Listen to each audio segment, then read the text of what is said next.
Hello and good evening to all of you. So let's start our today's lecture number 4 of topic friction. तो friction के इसके पहले के 3 topic में हम लोगों ने पढ़ा था लेक्चर नंबर 1 में what is friction and then हम लोगों ने पढ़ा था factors affecting the friction and the last lecture we will discuss about why there is friction between the two surfaces. Okay so इसके पहले के टॉपिक में जो हम लोगों ने जो पढ़ा है उसका एक बार हम लोग क्विक रिवीजन कर लेते हैं. इसके पहले के टॉपिक में हमने क्या पढ़ा था? दैट इज फ्रिक्शन किसको कहते हैं? The friction is a force which opposes the relative motion between two surfaces in contact. है ना? तो फ्रिक्शन क्या करता है? इट अपोज करता है, it opposes the relative motion between two surfaces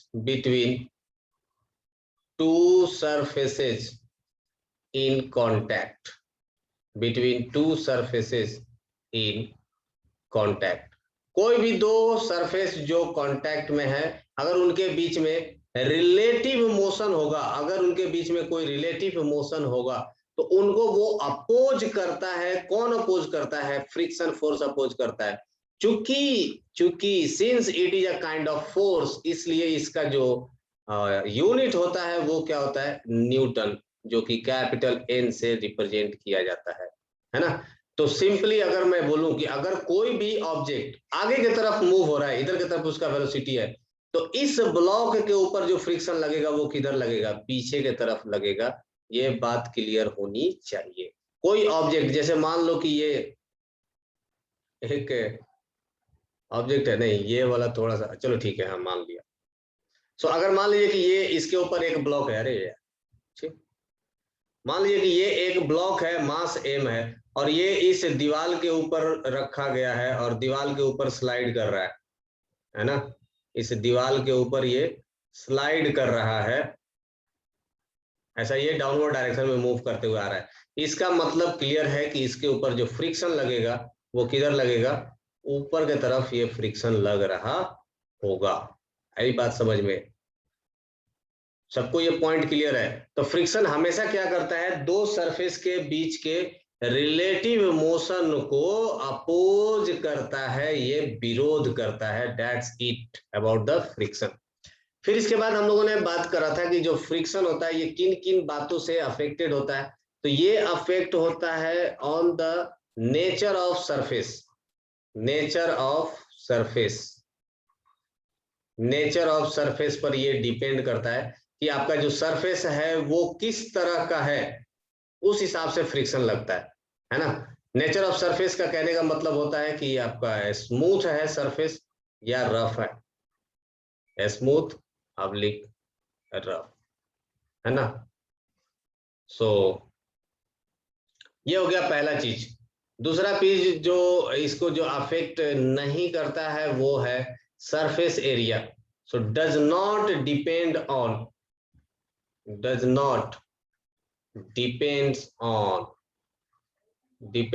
on surface area.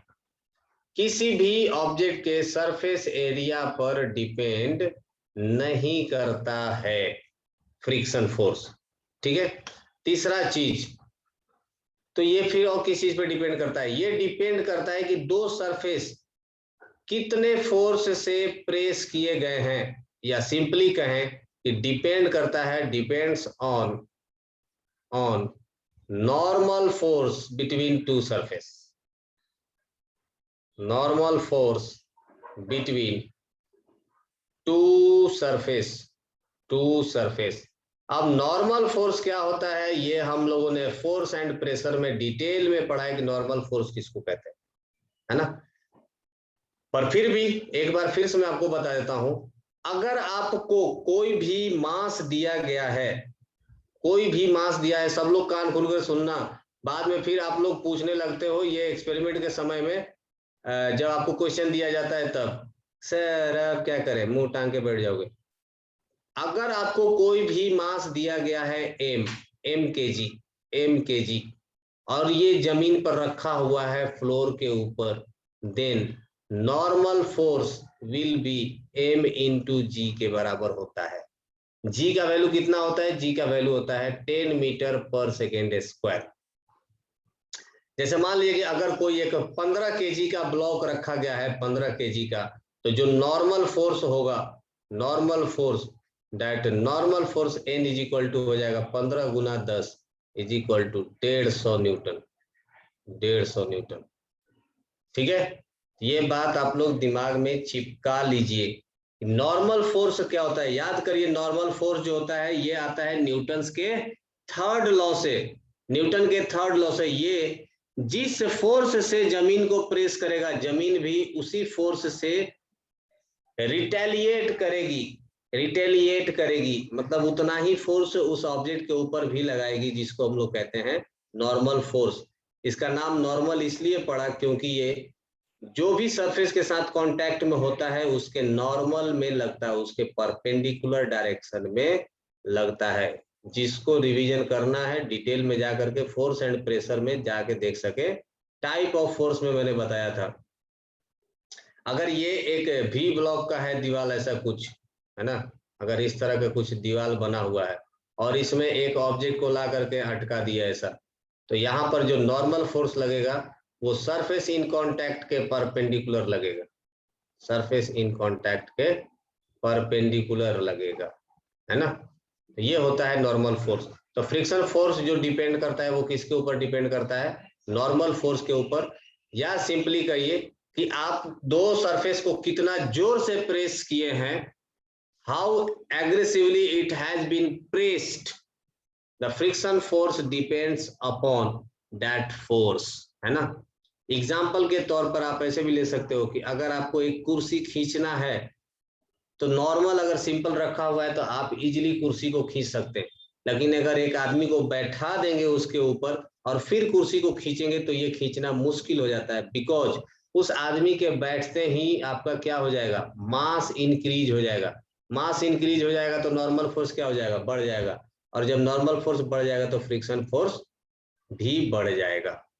ठीक है, इसके बाद हम लोगों ने थर्ड जो पढ़ा था इसमें रीजन में, वो ये था कि कोई भी ऑब्जेक्ट के बीच में जो फ्रिक्शन होता है ये लगता है उसके रफनेस के कारण। कोई ऑब्जेक्ट कितना रफ है इस बात पर, इसी कारण लगता है कोई भी फ्रिक्शन, है ना। तो factor behind friction, reason behind friction लिखिए। रीजन बिहाइंड जो फ्रिक्शन है that is roughness. Reason behind roughness, roughness के पीछे का जो रीजन है वो रीजन क्या है ये हमें बताना है। जैसे मान लीजिए कि आपको दिया गया एक ब्लॉक, एक ब्लॉक दिया गया, तो ये जो सरफेस है और ये जो सरफेस है, सरफेस नंबर 1 ब्लॉक का और सरफेस नंबर 2 इस रोड का, सरफेस नंबर 2, अगर इन दोनों को अगर आप हम जूम करके देखते हैं, आप नजदीक से जूम करके देखेंगे तो you will see that block surface is something like this one. It is rough. It is rough. Similarly, the road is also rough. The road is also rough. It also looks like this one. है ना? This roughness causes the friction or opposes the motion between the two surfaces. है ना? ये जो interlocking है, interlocking of surfaces, इसको कहते हैं इंटर मतलब आपस में, लॉकिंग मतलब लॉक हो जाना, बंद हो जाना, इंटरलॉकिंग ऑफ सरफेस। तो रफनेस के कारण क्या हो जाता है? इंटरलॉक हो जाता है, which is the major player in the friction force. वही सबसे बड़ा प्लेयर होता है फ्रिक्शन फोर्स के बढ़ाने या घटाने में। ठीक है, सो एक चीज नोट है यहाँ पर, दुनिया में कोई भी चीज फ्रिक्शन लेस नहीं होता है। Nothing in universe, nothing in universe is frictionless, is frictionless। अब समझो ये सब चीजें जब आप लोग जान जाओगे, दुकान में जाओगे, सर इतना स्मूथ है, इतना स्मूथ है ना, एकदम मत पूछिए। फ्रिक्शन तो है ही नहीं, समझ जाना फेंक रहा है। क्यों? क्योंकि हम लोग जानते हैं कि दुनिया में कोई भी चीज बिना फ्रिक्शन का नहीं हो सकता है। ईच एंड एवरीथिंग है some kind of friction. Friction हमारे लिए अच्छा भी है और फ्रिक्शन हमारे लिए बुरा भी है। ठीक है। सो नाउ आप लोग बताइए, आज का टॉपिक हम लोग स्टार्ट करते हैं, फ्रिक्शन का नेक्स्ट पार्ट, कि हाउ फ्रिक्शन इज हेल्पफुल और harmful for us.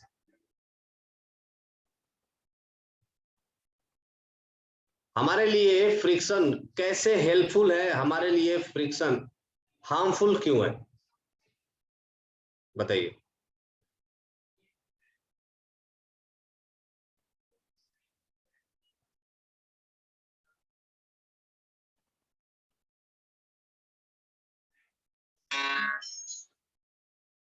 How friction is helpful और how friction is harmful for in our daily life activities, any one of you, कोई भी, no one,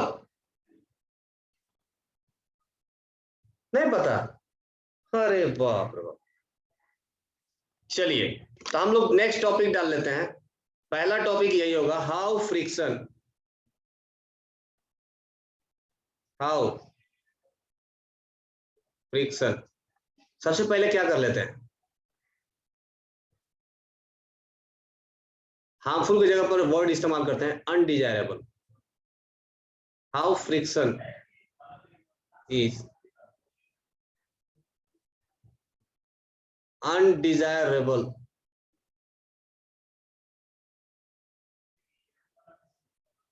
How friction is undesirable in our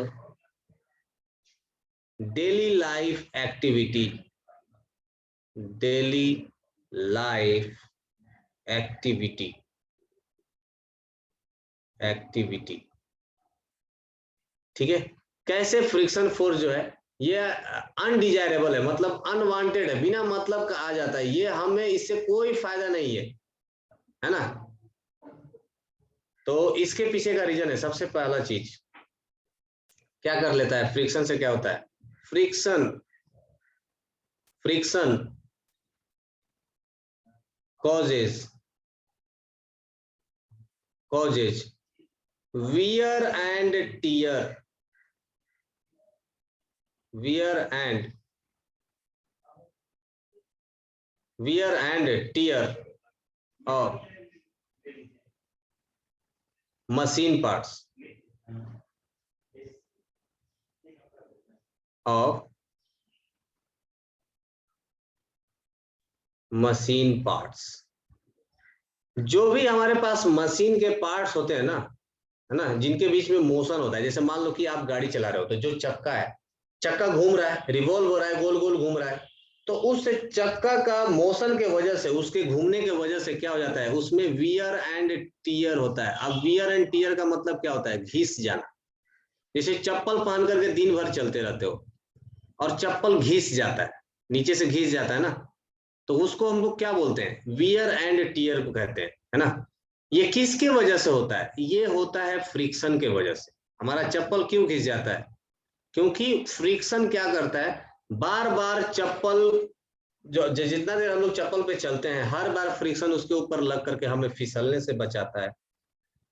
इसके बदले में वो क्या करता है, चप्पल आपका घिस जाता है, खत्म। अब जो जितना पैर रगड़ रगड़ के चलेगा उसका चप्पल उतना जल्दी घिस जाता है। कहते हैं ना कि ज्यादा पैर रगड़ रगड़ के नहीं चलो, चप्पल घिस जाएगा, टूट जाएगा।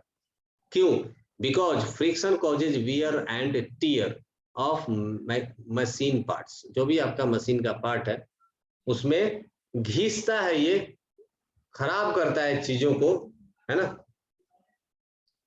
Second, friction causes energy loss. Friction causes energy loss, energy loss in the form of heat, in the form of heat। तो फ्रिक्शन क्या करता है, फ्रिक्शन के वजह से एनर्जी लॉस बहुत हो जाता है। फ्रिक्शन के वजह से क्या होता है, एनर्जी लॉस होता है। फॉर एग्जाम्पल आप ऐसे रबिंग करते हो, ये आप पाम ऐसे रब करते हो, है ना, क्या हो रहा होगा, इन दोनों के बीच में फ्रिक्शन लग रहा होगा, इन दोनों हाथों के बीच में क्या हो रहा होगा, फ्रिक्शन लग रहा होगा, ये फ्रिक्शन काम कर रहा होगा। अब इस फ्रिक्शन की वजह से क्या होता है, देखो अगर आप रबिंग करेंगे तो हाथों में प्रोड्यूस होगा हीट, है ना, and that heat is none of our use. ये हमारे यूज का किसी भी कोना में इसका इस्तेमाल नहीं। क्या करेंगे आप, इसके ऊपर ना रोटी पका सकते हैं, ना खाना पका सकते हैं, ना कुछ कर सकते हैं, तो किसी तरह का ये यूज में नहीं है। इसका मतलब जो हम लोगों ने वर्क किया इसके मोशन प्रोवाइड करने के लिए, ये वर्क बस एवे ही चला गया, हीट के फॉर्म में लॉस हो गया, totally in the form of heat.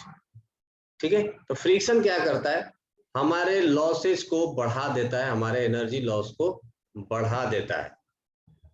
ठीक है, और कोई कारण बताइए फ्रिक्शन का, और क्या क्या हो जाता है,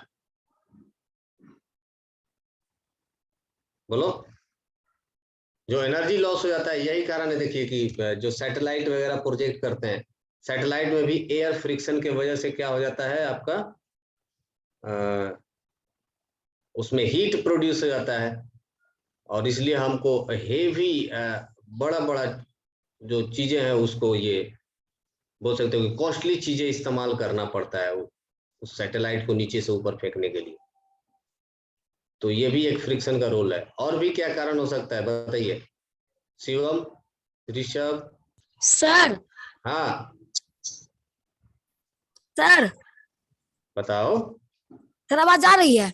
हाँ हाँ बिल्कुल आ रही है, बताओ।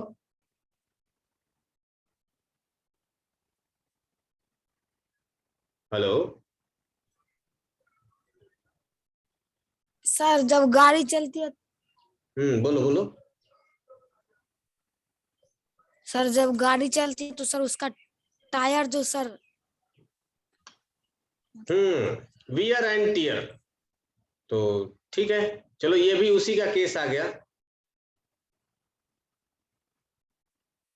Tyre wear due to friction. ठीक है, मैं बहुत सारे जो भी आप केसेज लोगे वो इन्हीं दोनों तीनों में से कोई एक आ जाएगा। तो ये तो हो गया डिसएडवांटेज, या कह सकते हो कि undesirable, why friction is undesirable in daily life, या कह सकते हो कि how friction is disadvantage disadvantage disadvantage in our daily life activity. जो आपको इस्तेमाल करना है कर लीजिए। नेक्स्ट जो पार्ट है, नेक्स्ट पार्ट है एडवांटेज ऑफ फ्रिक्शन।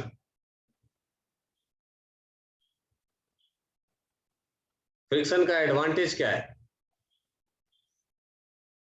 कोई बताएगा?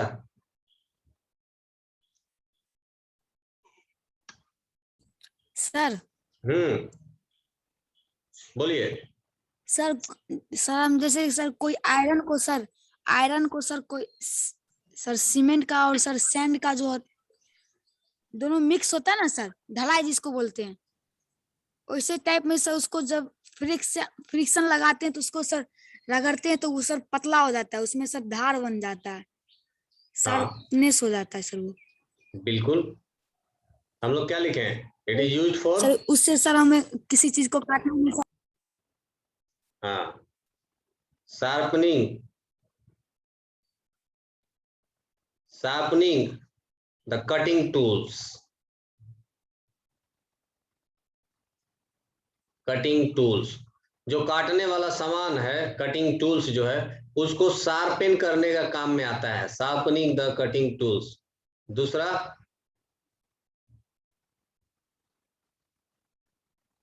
हाँ शिवम बोलिए। Sir helps in moving, yes, helps in walking, चलने में मदद करता है। सर तीसरा, हाँ जब हम आटा सानते हैं तो उसमें फ्रिक्शन लगता है क्या? बिल्कुल, तो आटा वो भी सानते हो यूज तो फुल आटा पे के ही अंदर आएगा वो ना? हाथ प्रेस होता है, हाँ बोलो।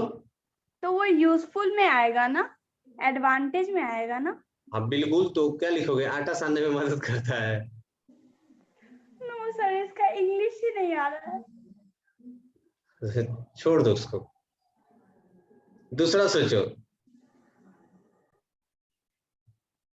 मैच बॉक्स जलाने में आता है, हैं? Yes sir. Producing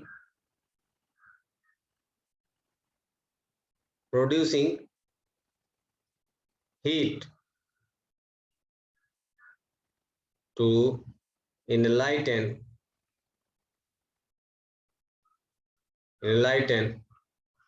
match box, या हाँ ठीक है, मैच बॉक्स ही बोलते हैं उसको, मैच बॉक्स। ठीक है, और क्या है? आसानी होती है। हैं? सर सर ये एग्जांपल हो हाँ, सकता है सर, ठंडी के महीना में सर हम लोग सर हाथ पे सर फ्रिक्शन करते हैं, तो सर उससे जो हीट प्रोड्यूस होता है सर हमारे शरीर को मिलती है। कह सकते हो, पर उतना ज्यादा बेनिफिशियल नहीं है। हाँ, कह तो सकते हैं, बिल्कुल यस उससे होता है, सर, पर उतना ज्यादा अब ये जिंदगी इससे सेकते थोड़ी रहते हैं। ये तो ठंडा लगता है इसलिए हो जाता है इससे, है ना? पर ओरिजिनल तो हम लोग जाते हैं आग के पास ही। That's not our daily life activity, नहीं है ना। ठंडा का ठंडा में, डेली लाइफ एक्टिविटी में हम लोग माचिस जलाते हैं, चीजों को धार देते हैं, शार्पनिंग देते हैं। हेल्प्स इन वॉकिंग, जरूरी है, और वॉकिंग के लिए, सर। है ना? आप किसी चीज को उठाते हो, हेल्प्स इन लिफ्टिंग। अगर आप फ्रिक्शन नहीं रहेगा तो इवन मैं इस मोबाइल को भी नहीं उठा पाऊंगा। जैसे मान लीजिए कि इसी में खूब बढ़िया से तेल घी लगा सर देंगे, हेल्प्स इसको इन उठाएंगे तो ये राइटिंग। चल भी जाएगा, है ना? तो फॉर प्रॉपर ग्रिप लिख हेल्प्स सकते इन हैं, राइटिंग। बिल्कुल राइटिंग में लिख सकते हैं, yes that's correct. For for grip, better grip, जितना ज्यादा आपका फ्रिक्शन रहेगा उतना बढ़िया ग्रिप बनेगा, और बेटर ग्रिप, है। Helps in writing, 4 5 helps in writing, helps in writing. बढ़िया है, सोच लिया आप लोग। ये खुद से सोचोगे तो ये सर पॉइंट आपको एग्जाम में भी याद रहेगा। हेल्प्स इन सर राइटिंग, हाँ जी। सर कोई चीज में सर हम नट्स लगा, नट जो नहीं होता है सर, नट सर उसको लगाते हैं और उसको सर कसते हैं तो सर उस समय जो फ्रिक्शन प्रोड्यूस होता है हो एग्जाम्पल हो गया ना, सकता फॉर है। बेटर ग्रिप, ग्रिप के लिए, पकड़ने के लिए, ग्रिप के यस लिए सर। आ गया तो उसके अंदर में।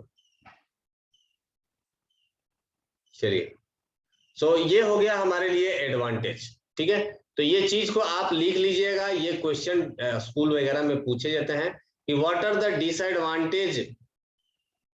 सर डिसएडवांटेज में 2 और पॉइंट लिखा दीजिए ना, इसमें 5 हो गया एडवांटेज में, 2 और पॉइंट और सोचो ना, क्या डिसएडवांटेज। क्या हो सकता है डिसएडवांटेज। देखो, वैसे तो वियर एंड टीयर में ही 5-6 लिख देंगे, है ना? कॉजेज एनर्जी लॉस में भी 5-6 लिख देंगे, है ना? पर वियर टीयर बोल दिया तो सब खत्म हो जाता है एक ही में। जैसे wear of tyre due to the friction, है ना? Tearing of any tools due to the friction, है ना? कॉजेज फायर इन फॉरेस्ट, ये भी आपका ड्रॉबैक है, sir disadvantage helps in cutting, है। हेल्प्स इन कटिंग सर पेड़ को काटने में सर मदद करता है हाँ फ्रिक्शन जो सर उस सर समय। जब हम पेड़ पे चढ़ते हैं उस समय भी लगता है क्या फ्रिक्शन? बिल्कुल बिल्कुल, इसलिए तो ग्रिप के लिए लिख दिया ना, ग्रिप में। और कॉजेज फायर, आग लग जाता है फ्रिक्शन के कारण इन फॉरेस्ट। गर्मियों के दिनों में क्या होता है, गर्मी के दिन में बहुत तेज धूप होता है, बहुत तेज हवा बह रही होती है, इसके वजह से क्या होता है, पेड़ जो है वो आपस में टकराते हैं और उस टकराने की वजह से उनके अंदर फ्रिक्शन प्रोड्यूस हो जाता है, फ्रिक्शन की वजह से हीट बढ़ जाता है and that's why it causes fire. तो इसके वजह से क्या हो जाता है, आग लग जाता है, बड़े से बड़ा जंगल का जंगल साफ हो जाता है, खत्म। बहुत सारे पेड़ पौधे मछलियां, ये सब, मछली कहाँ से आए, पेड़ पौधे जानवर ये सब मर जाते हैं, सब डिस्ट्रॉयड हो जाता है। Okay, I hope these points are clear. Okay, किसी को कुछ डाउट है यहाँ तक? यस सर, एक और पॉइंट होगा। हाँ बोलिए। एक और पॉइंट लिखा दीजिए ना डिसएडवांटेज में। अरे तो सोचो ना, मैं थोड़ी ना याद करके आया हूँ। हाँ सर आप ही टॉपिक दिए थे तो आपको पता ही होगा। आप एडवांटेज का बता दीजिए, डिसएडवांटेज का भी बता दीजिए। एक और पॉइंट सोचें, चलो 5वां पॉइंट लिख लो।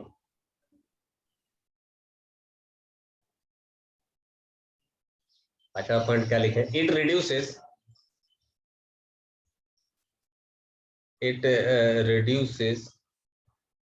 efficiency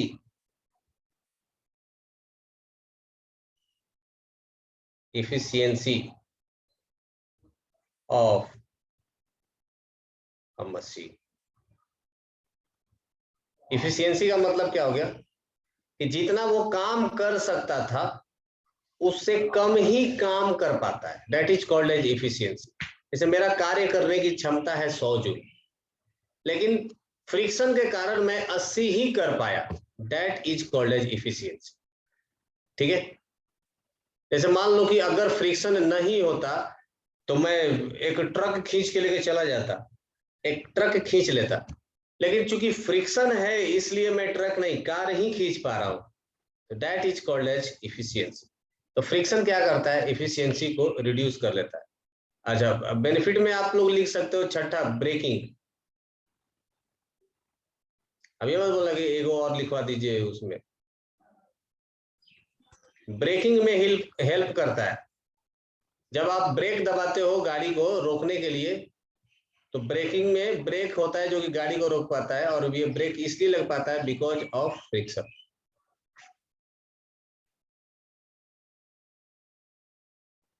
ठीक है, चलिए ये हो गए कुछ रीजंस, आगे बढ़ते हैं। नेक्स्ट पार्ट है, नेक्स्ट पार्ट ये है, कैन वी इंक्रीज और डिक्रीज द फ्रिक्शन, या can we control the friction? Simple question is, can we increase or decrease, can we increase or decrease friction? क्या हम लोग फ्रिक्शन को बढ़ा या घटा सकते हैं आवश्यकता अनुसार? क्या लगता है आपको, क्या हम लोग फ्रिक्शन को बढ़ा घटा सकते हैं क्या?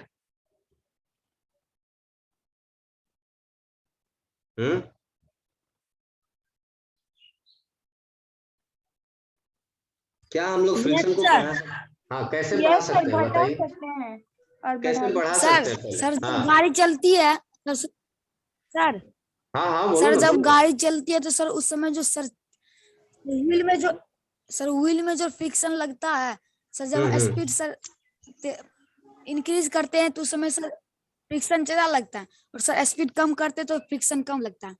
हाँ बिल्कुल, तो क्यों होता है ऐसा? अच्छा, मान लीजिए नॉर्मली हमको इस पेन का फ्रिक्शन बढ़ाना है तो क्या करेंगे, स्पीड में ले आए इसको?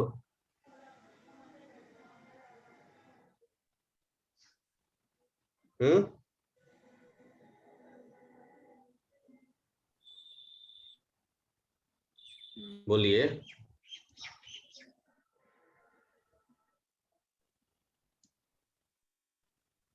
नो आइडिया, नहीं आइडिया। चलिए, तो मैं बोलता हूं कि फ्रिक्शन को हम लोग बढ़ा या घटा सकते हैं, ऑफ कोर्स हम लोग बढ़ा सकते हैं। तो पहला मेरा होगा कि how to increase, how can we increase. तो देखिए फ्रिक्शन फोर्स को हम लोग बढ़ा सकते हैं, बाय इंक्रीजिंग द रफनेस, है ना। How can we increase, how can we increase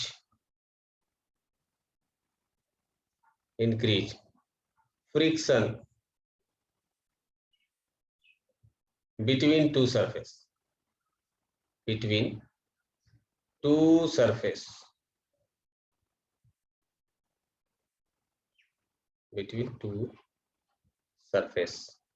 दो सरफेस में हम लोग फ्रिक्शन फोर्स को कैसे बढ़ा या घटा सकते हैं। देखिए हम लोग फ्रिक्शन फोर्स को बढ़ा सकते हैं बाय इंक्रीजिंग, फर्स्ट ए, पहले तो इसका आंसर लिखना होगा ना, आंसर लिखते समय पॉइंट नहीं लिखते हैं। We can increase,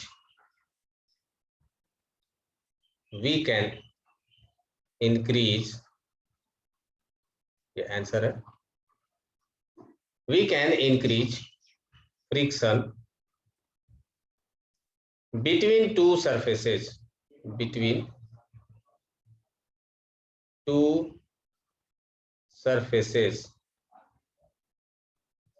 we can increase friction between two surfaces by increasing, या इंक्रीज करेंगे डिक्रीज करेंगे वो तो बात की बात है, पहले लिख देते हैं बाय फॉलोइंग मेथड,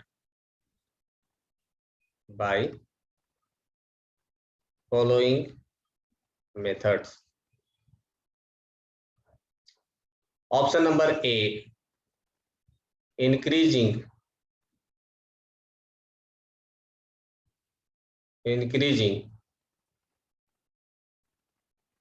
रफनेस, आप रफनेस बढ़ा दीजिए, फ्रिक्शन अपने आप बढ़ जाएगा।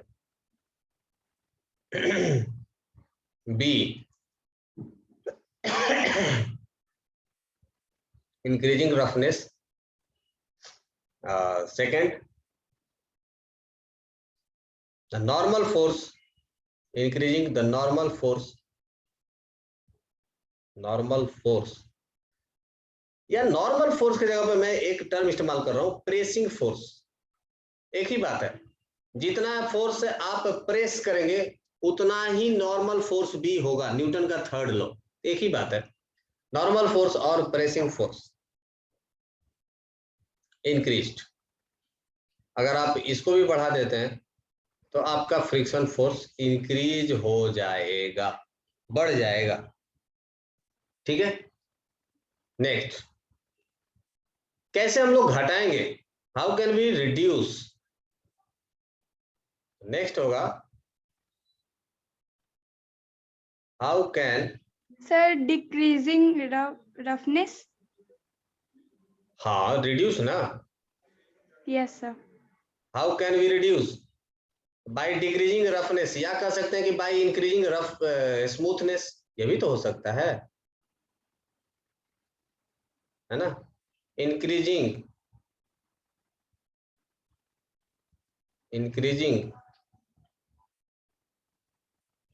स्मूथनेस,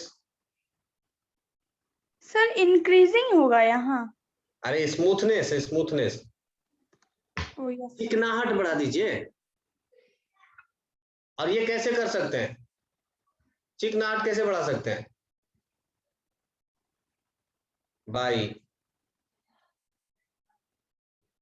बाय रबिंग, है ना। आप उसको रगड़ के रबिंग बोला जाए, या इसको बोला जाता है कि सैंडरिंग बोला जाता है। सर वाटर को क्या बोला जाएगा। वाटर को वाटर बोलते हैं, पानी। नो सर, हाँ, वो स्पंजी भी नहीं है, उसमें फ्रिक्शन है क्या। है? वो स्पंजी भी नहीं बोला जा सकता है उसको, उसमें फ्रिक्शन है क्या। आवाज नहीं आ रहा है। आप बाय बोल, रबिंग अब्लिक सैंडरिंग, कोई भी चीज नहीं है जिसमें फ्रिक्शन नहीं लगता है, वाटर में भी। Bye using powder oblique oil oblique any lubricant, है ना। तो आप स्मूथनेस बढ़ा दीजिए। स्मूथनेस कैसे बढ़ा सकते हैं? बाय रबिंग और sanding, by using powder, oil और एनी लुब्रिकेंट। कोई अगर आपका लुब्रिकेंट है तो बी बाय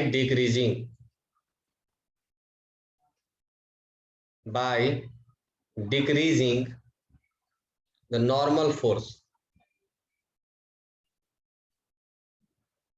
नॉर्मल फोर्स को डिक्रीज करने के वजह से भी आपका फ्रिक्शन फोर्स क्या हो जाता है? डिक्रीज कर जाता है, कम हो जाता है। ठीक है। और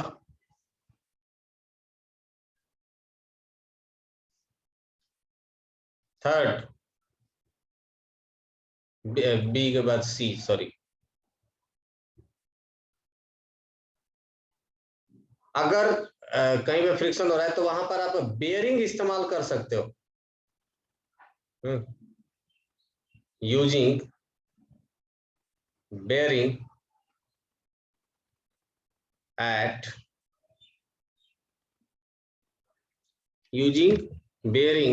at movable parts। ठीक है, तो ये एक तरीका हो गया। करेक्ट। यहां तक कोई दिक्कत, कोई समस्या?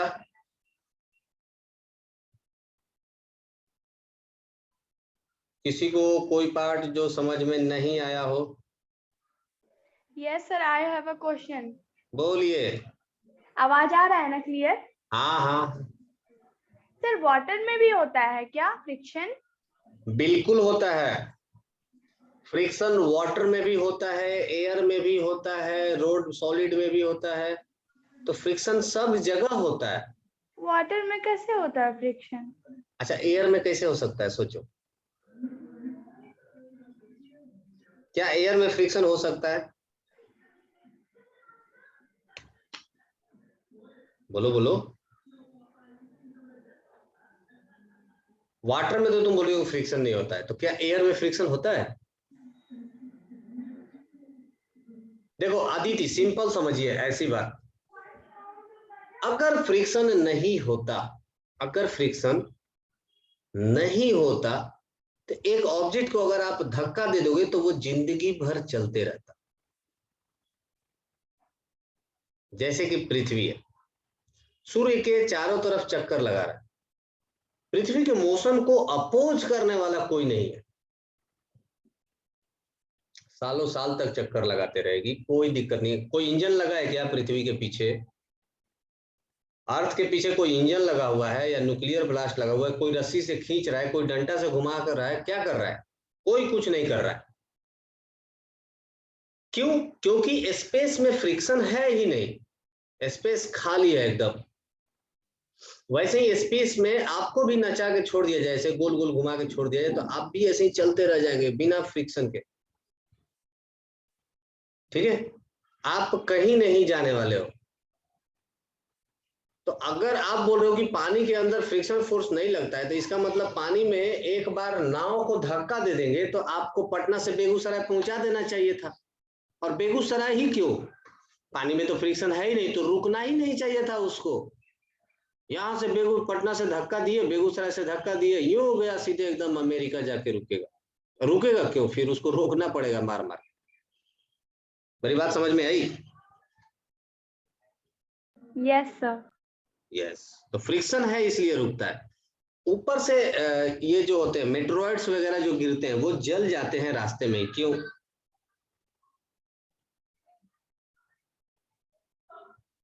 सर एयर और उसमें मेट्रोइड्स में ना फ्रिक्शन लगता है। फ्रिक्शन लगता है किसके किसके बीच में? एयर और मेट्रोइड्स के बीच में। उसके वजह से क्या होता है? आग लग जाती है, आते आते पूरा खत्म हो जाता है। हाँ, बेसिकली क्या होता है कि वो जो मेट्रॉइड्स है जो ऊपर से आता है जमीन की तरफ जो गिर रहा होता है वो एयर फ्रिक्शन के वजह से ही वो क्या हो जाता है, उसमें आग लग जाता है ना, टेम्परेचर बढ़ जाता है। अच्छा, तो उसमें आग लग जाता है जो हम लोग सैटेलाइट भेजते हैं, है ना, ये भी तो नीचे से जाता होगा ना, फिर वापस से वो वापस लौटता भी है, वहां तक सैटेलाइट पहुंच के फिर वापस भी आता है, वो आता है तो आग नहीं लगता है, क्यों? सर वो स्पेस में जाने के बाद खुलता है, वो मशीन के द्वारा भेजा जाता है। तो कब मशीन में आग नहीं लगता है?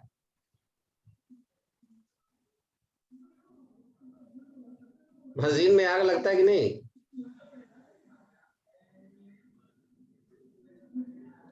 देखो ऐसा है कि हम लोग हीट रेजिस्टेंट मटेरियल इस्तेमाल करते हैं, है ना, हीट रेजिस्टेंट मटेरियल इस्तेमाल करते हैं।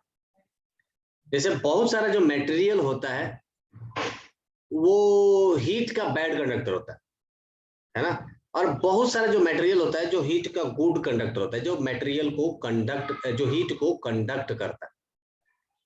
जैसे लकड़ी है, हीट को कंडक्ट नहीं करता है, लेकिन कोई भी मेटल रहेगा तो वो हीट को कंडक्ट करेगा, ठीक है।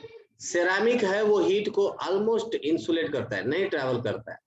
तो हम लोग जो भेजते हैं सैटेलाइट नीचे से ऊपर की तरफ, उसके ऊपर कुछ सेरामिक वगैरह लगा देते हैं सो डैट कि वो जब हाई स्पीड में ग्राउंड की तरफ बढ़े तो उसके अंदर फ्रिक्शन की वजह से आग ना लगे।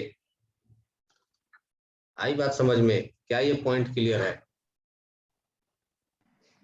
सर वो स्पेस में जाने के बाद मतलब ज्यादा दिन तक नहीं रह सकता है क्या वो केमिकल?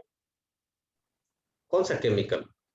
जो केमिकल आप बोले वो केमिकल ही ना है जो लगाया जाता है उसमें, जिसके कारण फ्रिक्शन की वजह से सेरामिक नहीं जानते हो, जो टाइल्स आप लोग घर में लगाते हो? Yes sir. उसको सेरामिक कहते हैं।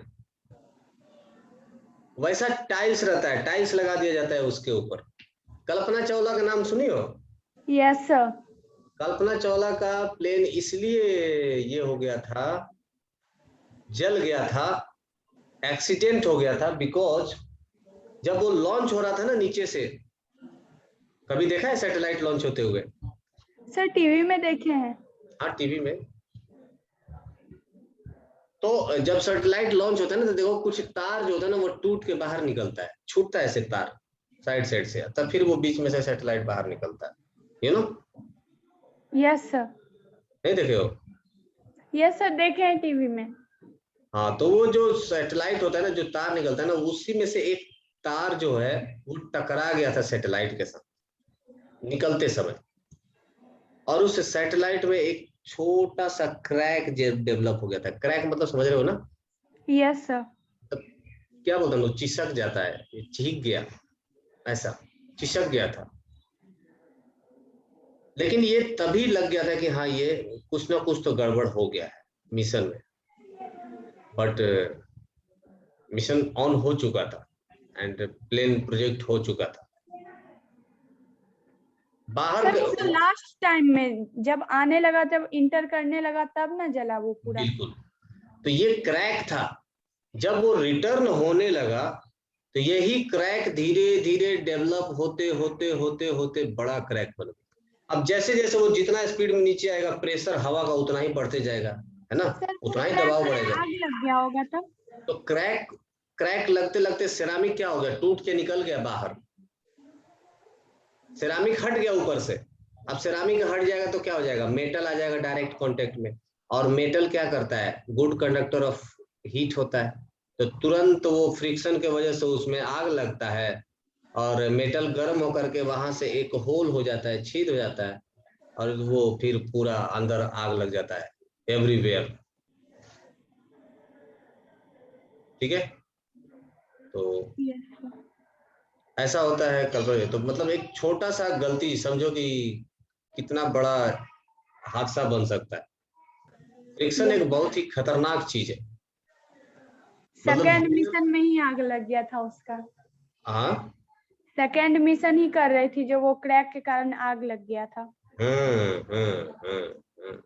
बिल्कुल बिल्कुल।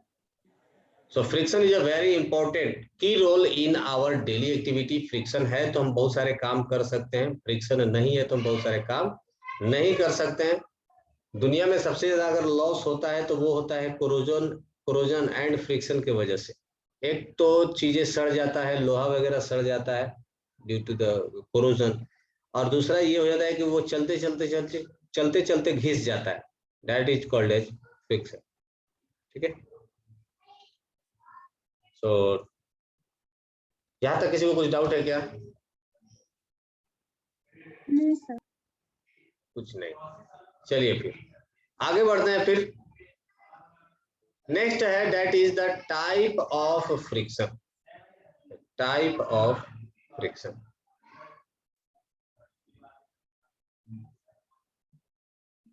Type of friction. फ्रिक्शन कितने तरह के हो सकते हैं, कितने तरह के होते हैं?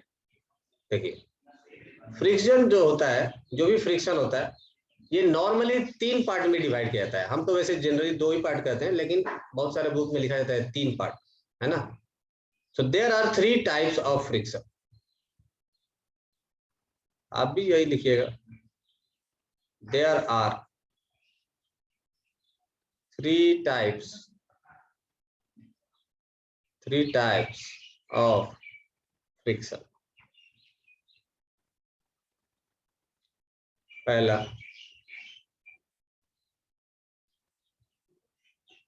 फर्स्ट वन,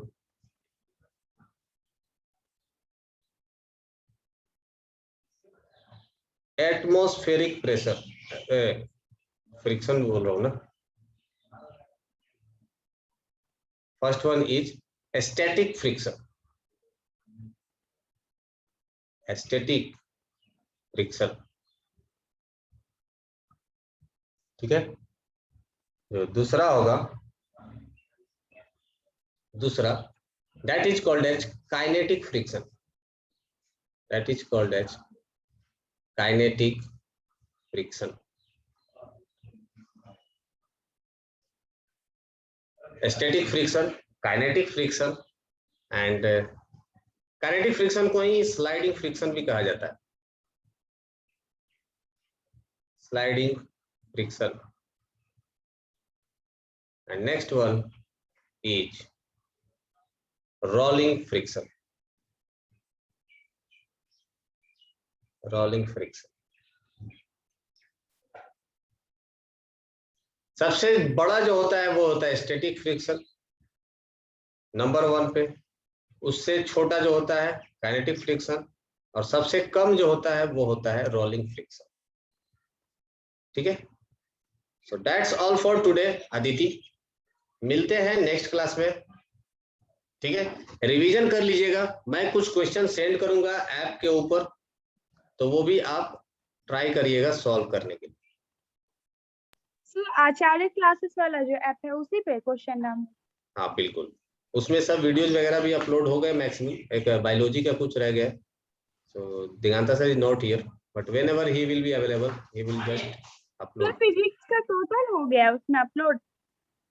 हाँ, टोटल अपलोड हो गया उसमें आचार्य क्लासेस में? मैथ्स का हो गया है, फिजिक्स का भी हो गया है, बायोलॉजी रह गया है, वो भी अपलोड हो जाएगा।